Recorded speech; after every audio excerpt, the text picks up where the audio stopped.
घने जंगल में बहुत सारे जानवर रहते थे। उस जंगल का राजा था एक बलवान और रौबदार शेर, जिसका नाम था बब्बर।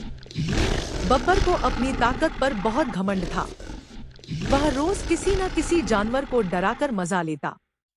एक दिन जंगल में एक छोटी सी मैना ने पेड़ पर अपना नया घोंसला बनाया। वह बहुत खुश थी और अपने अंडों को गर्म रख रही थी।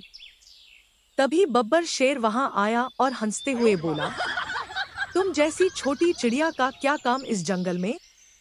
ना तुम्हारे पास ताकत है, ना दहशत। मैना मुस्कुराई और बोली, शेर राजा, हर जीव का अपना एक महत्व होता है। हम छोटे भी किसी काम के होते हैं। बब्बर शेर हंसता हुआ चला गया। कुछ दिन बाद जंगल में अचानक आग लग गई। सारे जानवर अपनी जान बचाने के लिए भागने लगे। आग धीरे धीरे बब्बर शेर के इलाके तक पहुंच गई। वह भारी शरीर वाला था, इसलिए जल्दी भाग नहीं सका और आग ने उसे घेर लिया। मैना ने जब देखा कि शेर मुश्किल में है, तो वह तुरंत नदी की ओर उड़ गई, अपनी छोटी सी चोंच में पानी भरा और वापस आकर आग पर डाला। बब्बर हंसकर बोला, तुम्हारी इतनी सी बूंद से क्या होगा? लेकिन मैना हार नहीं मानी। वह बार बार पानी लाकर डालती रही। उसकी लगन देखकर तोते, कबूतर, चिड़िया और यहाँ तक कि हिरन भी मदद को आगे आ गए।